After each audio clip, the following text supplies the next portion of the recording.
Hello, my name is José Senar and I'm a master student at Instituto Superior Técnico in Lisbon. I'm going to try and explain the ideas behind my master thesis in double-stage Hall thrusters and why it is worth studying. All spacecraft propulsion works based in one principle, that is, momentum conservation. In this case below me, the system cannon plus bullet is initially at rest. Once the cannon fires, it gains momentum in this direction, the same as the bullet gains in this one. What a thruster does then is accelerating mass in one direction to achieve thrust in the opposite one, and there are many different technologies to do this. Some, that everyone is familiar with, are rocket engines. As you can see here, there is a controlled explosion accelerating huge mass of propellant downwards to accelerate the rocket upwards. In electric propulsion systems, this task is done differently. Here, the idea is using electric fields to accelerate heavy ionized particles. Hall thrusters fall in this category of technologies. Before I get into this, a quick note on a very important effect of applied magnetic fields. Whenever a charged particle moves in the magnetic field, it will feel a Lorentz force perpendicular to its velocity. This will cause them to rotate around the magnetic field with a so-called Larmor radius that is proportional to the mass of the particle and inversely proportional to the intensity of the field. Let's keep that in mind for now.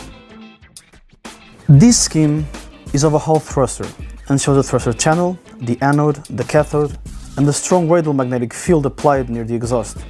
Electrons will leave this cathode towards the anode, crossing the magnetized region.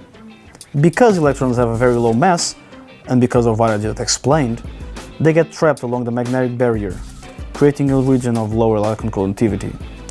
A strong axial electric field is then created in this region to maintain the current continuity.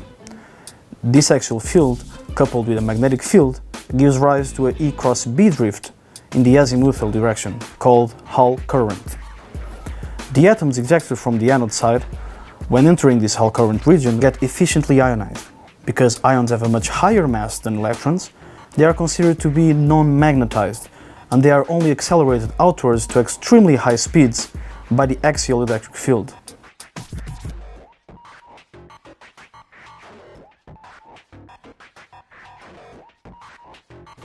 Great, but we see that ionization of the gas and ion acceleration are linked through the electric field, which means that specific impulse is always dependent on the thrust and vice versa.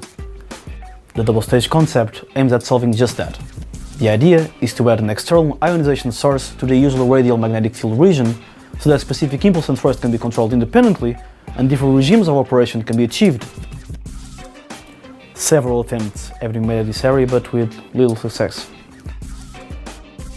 My thesis is focused on a new double-stage concept which has been designed to study the capability of double-stage Hall thrusters to control independently ionization of the gas and acceleration of the ions.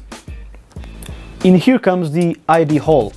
The inductively coupled double-stage Hall thruster, or ID Hall, is a novel concept designed and developed at the LAPLACE Laboratory in Toulouse. In this concept, the ionizing stage consists of a conducting coil. As time-varying current passes through it, it creates a time-varying magnetic field that in turn induces azimuthal electric field. The electrons, accelerated by this E field, will ionize the gas.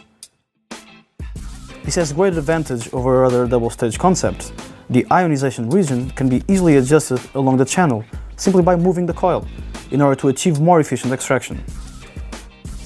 My task will be to set up the retarding potential analyzer characterization method to measure the ion velocity distribution in these devices.